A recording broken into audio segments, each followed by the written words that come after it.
Hola, les voy a explicar mi examen final de bioinformática. Soy Marta Irene Vega Siriaco del grupo 1001. Elegí el problema tipo A, que corresponde al problema 2, que nos dice que científicos de la Johns Hopkins University han descubierto que los ratones que carecen de la enzima BACE1, que contribuye a la enfermedad de Alzheimer, exhiben diversas conductas de tipo esquizofrénico.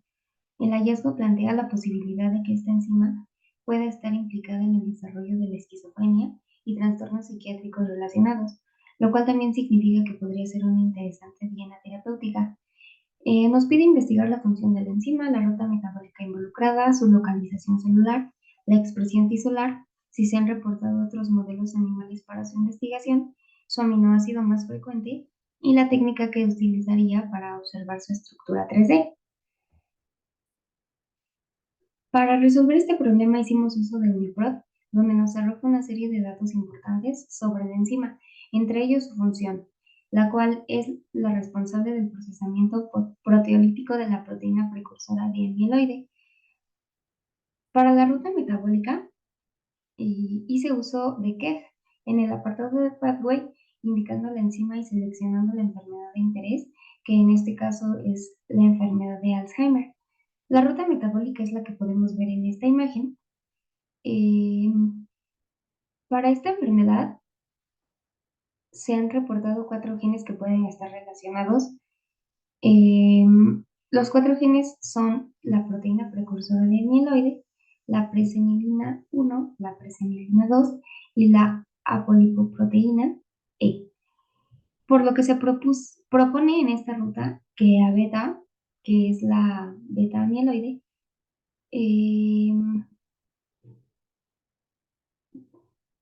forme poros permeables con el calcio, lo que lleva al sobrellenado de neuronas con iones calcio. En consecuencia, las alteraciones del calcio celular conducirán a una apoptosis neuronal, déficits de autofagia, anomalías mitocondriales y alteración de la plasticidad sináptica en la enfermedad de Alzheimer. Para saber cuál era su localización celular, también nos salió en la base de datos de UniProt, la cual nos arroja como resultado que dicha enzima se encuentra en membrana celular, el aparato de Golgi, el retículo endoplasmático, el endosoma y el lisosoma. Posterior a ello, usé PIR para saber cuál era el aminoácido más frecuente en esta enzima, obteniendo como resultado a la leucina con un 9.8%, que es la que está aquí. Para saber la expresión tisular también nos proporciona esta información UniProt. Así sabemos que esta enzima se expresa en el cerebro, concretamente en neuronas y astrocitos a nivel de proteínas. Y por último, busqué su estructura 3D en la base de datos de EBI y es esta que está aquí. Posterior a ello, elegí el problema tipo B, que es el problema 7, en el cual es un caso de encefalitis viral, la cual nos dice que es la infección más común entre los niños en todo el mundo, lo que lleva a una mortalidad y morbilidad significativa. La detección de múltiples patógenos en el líquido cefalorraquídeo requiere de una evaluación precisa, por lo que se nos pide realizar una PCR multiplex con 4 de los principales agentes causales de esta enfermedad, verificando la especificidad de los primers y realizando una electroforesis virtual. Para este problema, primero que nada, busqué un artículo en una base de datos literaria, la cual fue PubMed, que se llama encefalitis viral. De ahí seleccioné los 4 principales agentes causales de la encefalitis viral, la cual es el herpes tipo 1 y el herpes tipo 2, la dengue y la influenza.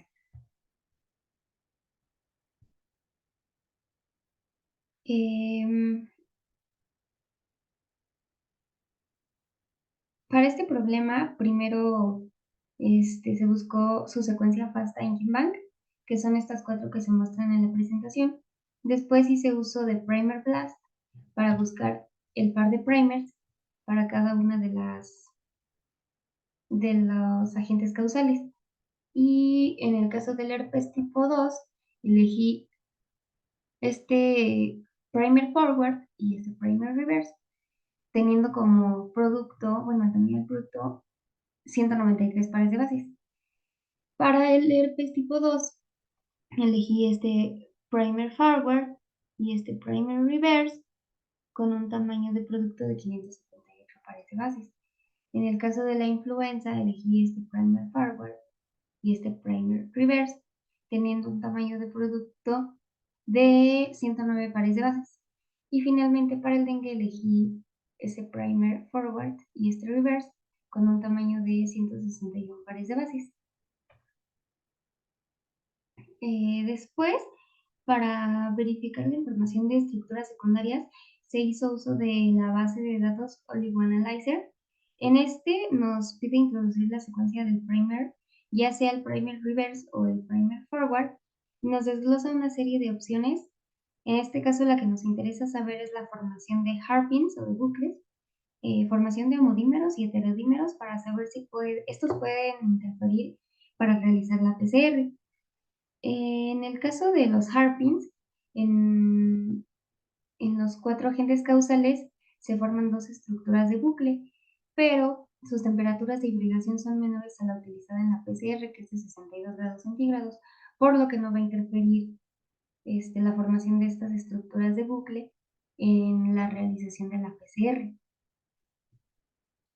En el caso de los homodímeros, sí hay formación de estos, pero el homodímero más estable tiene una delta G menor del 30, que es la que es estable para una PCR, por lo que los homodímeros tampoco van a interferir en la PCR. Y finalmente, para el análisis de heterodímeros se realizó con el primer reverse y primer forward del herpes tipo 1 y se comparó con el primer reverse y forward del herpes tipo 1 y así sucesivamente con cada uno de con cada uno de los agentes causales. Una vez que analizamos dichos primers, se llegó a la conclusión de que sí existe la formación de heterodímeros, pero al hacer la relación del heterodímero más estable con el delta G máximo, ninguno de ellos sobrepasa el 30%, por lo que se dice que no interfiere en la PCR. Finalmente, se realizó la electroforesis en el simulador virtual proporcionado por las profesoras, donde en el primer carril va a representar el marcador, cada banda va a equilibrar a 100 pares de bases. En el carril 1 es el herpes tipo 2, que equivale a 193 pares de bases. El carril 2, el herpes tipo 1, que es 578 pares de bases. El carril 3, la influenza, con 109 pares de bases.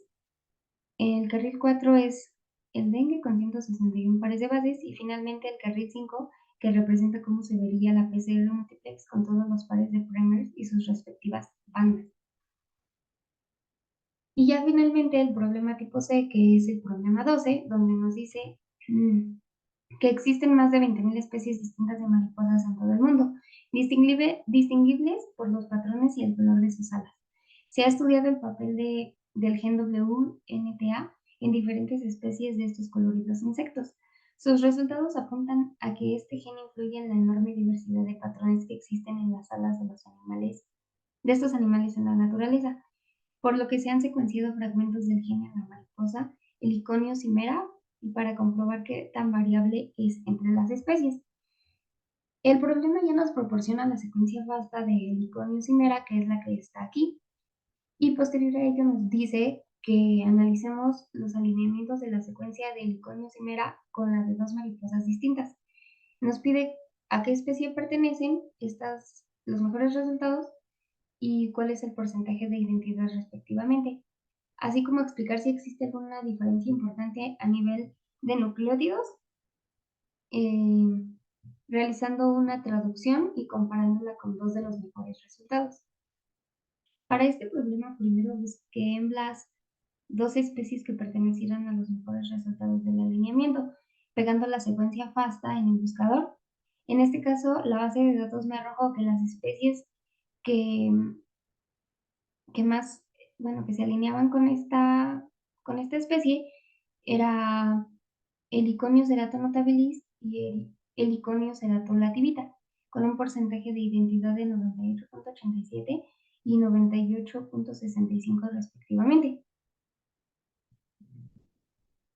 Posterior a ello, Se buscaron sus secuencias en formato pasta en GenBank para realizar el alineamiento en BLAST. Primero realicé el alineamiento del Iconium ceratobacillus con el Iconium cimera, la cual coincide en 876 nucleótidos de 886 nucleótidos del Iconium cimera con un porcentaje de identidad del 99%. En el apartado de alignments podemos observar el alineamiento entre ambas secuencias. Las líneas entre los nucleótidos de ambas secuencias denotan las identidades, es decir, la correspondencia entre las dos secuencias.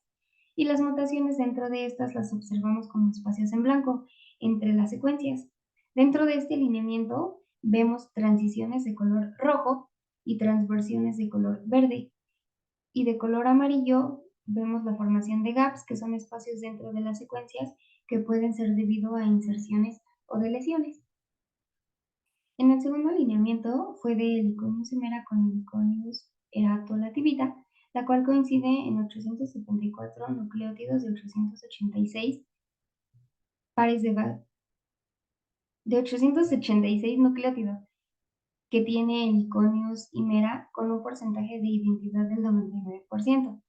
Y al igual que en el alineamiento anterior, se observan transiciones de color rojo, formación de gaps y transversiones de color verde. Estos gaps son espacios dentro de las secuencias que pueden ser debido a inserciones o de lesiones. Posterior a esto, se realizó la traducción para saber si existía alguna diferencia importante a nivel de nucleótidos. Con ayuda del programa Emboss Transect, traducimos la secuencia de nucleótidos a una secuencia de aminoácidos de ambas secuencias. Una vez que tenemos estas secuencias traducidas, las copiamos y las pegamos cada una en BLAST, pero en esta ocasión hice la especificación de que la secuencia es de tipo proteica y no nucleotídica. Una vez una vez obtenidos los resultados, nos dirigimos al apartado de alignments para poder observar el alineamiento de ambas secuencias de aminoácidos, para poder observar las mutaciones que pudieran existir entre ellas. Y de color rojo, observamos los aminoácidos conservados, los cuales son aminoácidos que sufrieron sustituciones a otro aminoácido de una secuencia a otra. Sin embargo, al estar en un mismo grupo de aminoácidos, las propiedades físico-químicas se van a mantener estables, es decir, no sufren modificaciones, por lo que la proteína en este caso tampoco la sufre. Y de color azul observamos las deleciones, que son aminoácidos que fueron eliminados de una secuencia a otra. Y así es como resolvemos este problema. Eso sería todo. Gracias.